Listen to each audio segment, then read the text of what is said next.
Well, you spoke several times before about ideological subversion. That is a phrase that I'm afraid some Americans don't fully understand. When the Soviets use the phrase ideological subversion, what do they mean by it? Ideological subversion is the process which is legitimate, overt, and open. You can see it with your own eyes. All you have to do, all American mass media has to do, is to unplug their bananas from their ears, open up their eyes, and they can see it. There is no mystery. There is nothing to do with espionage. I know that espionage intelligence gathering looks more romantic. It sells more deodorants through the advertising, probably. That's why your Hollywood producers are so crazy about James Bond type of thrillers. But in reality, the main emphasis of the KGB is not in the area of intelligence at all. According to my opinion and opinion of many defectors of my caliber, only about 15% of time, money, and manpower is spent on espionage as such. The other 85% is a slow process which we call either ideological subversion or active measures, активные мероприятия in the language of the KGB, or psychological warfare. What it basically means is to change the perception of reality of every American to such an extent that despite of the abundance of information, no one is able to come to sensible conclusions in the interests of defending themselves, their families, their community, and their country. It's a great brainwashing process which goes very slow, and it's divided in 4 basic stages. The first one being demoralization. It takes from 15 to 20 years to demoralize a nation. Why that many years? Because this is the minimum number of years which requires to educate one generation of students in the country of your enemy, exposed to the ideology of the enemy. In other words, Marxism-Leninism ideology is being pumped into the soft heads of at least 3 generations of American students without being challenged or counterbalanced by the basic values of Americanism, American patriotism. The result you can see. Most of the people who graduated in the 60s, dropouts or half-baked intellectuals, are now occupying the positions of power in the government, civil service, business, mass media, educational system. You are stuck with them. You cannot get rid of them. They are contaminated. They are programmed to think and react to certain stimuli in a certain pattern. You cannot change their mind, even if you expose them to authentic information, even if you prove that white is white and black is black, you still cannot change the basic perception and the logic of behavior. In other words, these people, the process of demoralization is complete and irreversible. To get rid society of these people, you need another 20 or 15 years to educate a new generation of patriotically minded and common sense people who would be acting in favor and in the interests of United States society. And yet these people who've been programmed and, as you say, in place and Yes. who are favorable to an opening with the Soviet concept, these are the very people who would be marked for extermination in this country? Most of them, yes.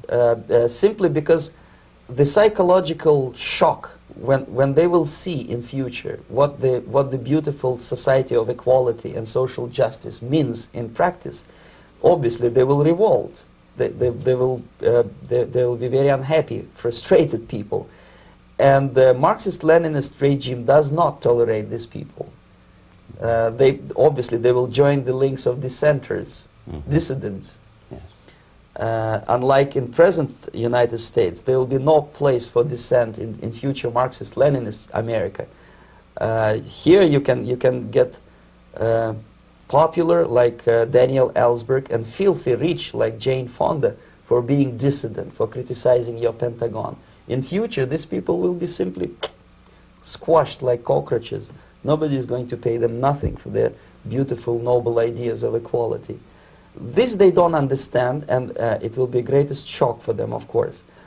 The demoralization process in the United States is basically completed already. For the last 25 years, actually it's overfulfilled, because demoralization now reaches such areas where previously not even Comrade Andropov and all his experts would even dream of such a tremendous success.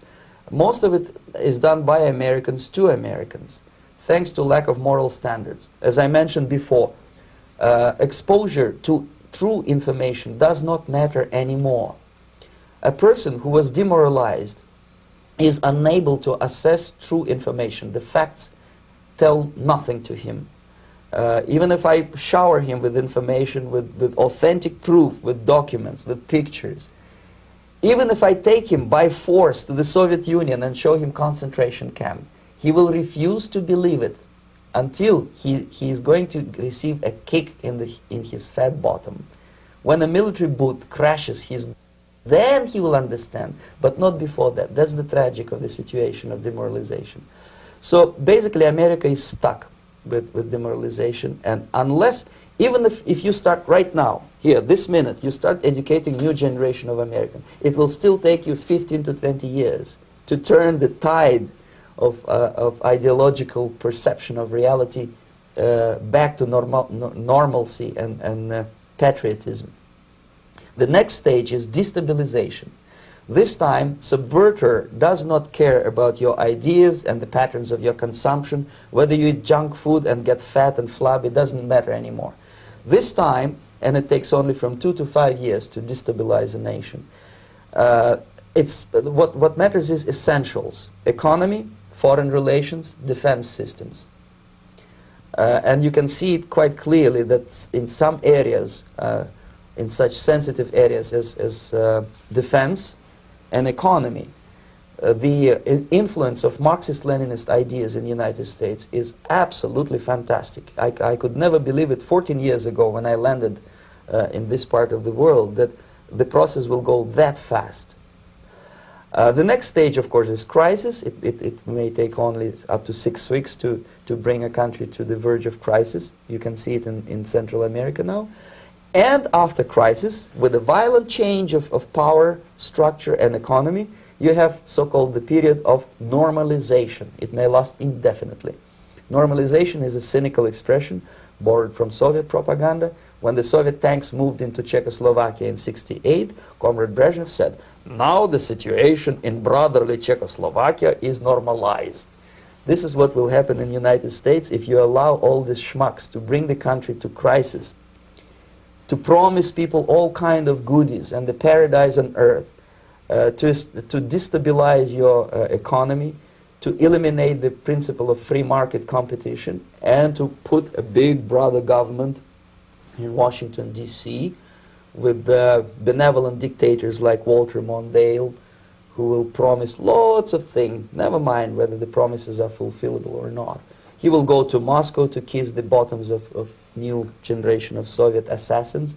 Never mind. He will create false illusions that the situation is under control. Situation is not under control. Situation is disgustingly out of control. Most of the American politicians, media, and educational system trains another generation of people who think they are living at a peacetime. False. The United States is in the state of war, undeclared total war against the basic principles and the foundations of this system. And the initiator of this war is not Comrade Andropov, of course. It's the system. However ridiculous it may sound, the world communist system or the world communist conspiracy, whether I scare some people or not, I don't give a hoot. If you are not scared by now, nothing can scare you.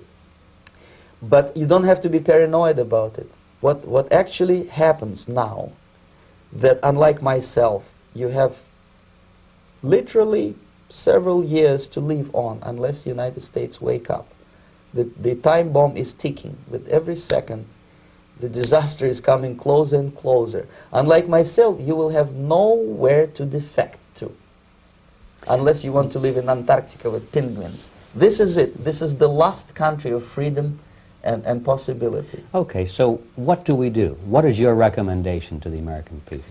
Well, the immediate thing that comes to my mind is, of course, There must be a very strong national effort to educate people in the spirit of real patriotism, number one. Number two, to explain them the real danger of socialist, communist, whatever, welfare state, big brother government.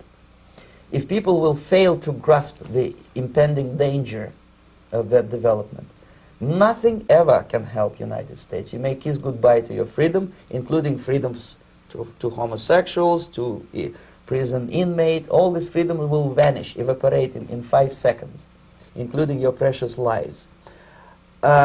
The second thing, the moment at least part of United States population is convinced that the danger is real, they have to force their government. And I'm not talking about sending letters, signing petitions, and all this beautiful, noble activity. I'm talking about forcing United States government to stop aiding communism. Because there is no other problem more burning and urgent than to stop the Soviet military-industrial complex from destroying whatever is left of the free world. And it is very easy to do. No credits, no technology, no money, no political or diplomatic recognition, and of course no such idiocy as grain deals to USSR. The Soviet people, 270 millions of Soviets, will be eternally thankful to you if you stop aiding a bunch of murderers who sit now in Kremlin and whom President Reagan respectfully calls government. They do not govern anything, least of all such complexity as the Soviet economy. So basic, two very simple, maybe too simplistic answers or solutions, but nevertheless they are the only solutions. Educate yourself, understand what's going on around you. You are not living at the time of peace. You are in a state of war, and you have precious little time to save yourself. You don't have much time, especially if you are talking about young generation. There's not much time left for convulsions to the beautiful disco music. Very soon it will go, just overnight. If we are talking about capitalists or wealthy businessmen, I think they are selling the rope on which they will hang very soon. If they don't stop, if they cannot curb their unsettled desire for profit, and if they keep on trading with the monster of the Soviet communism, they are going to hang very soon. And they will pray to be killed, but unfortunately they will be sent to Alaska probably to manage industry of slaves. It's simplistic. I know it sounds unpleasant. I know Americans don't like to listen to things which are unpleasant. But I have defected not to tell you the stories about such idiocy as microfilm, James Bond type espionage. This is garbage. You don't need any espionage anymore. I have come to talk about survival. It's a question of survival of this system. You may ask me, what is it in for me? Survival, obviously, because unlike, as I said, I am now in your boat. If we sing together, we'll sing beautifully together. There is no other place on this planet to defect to.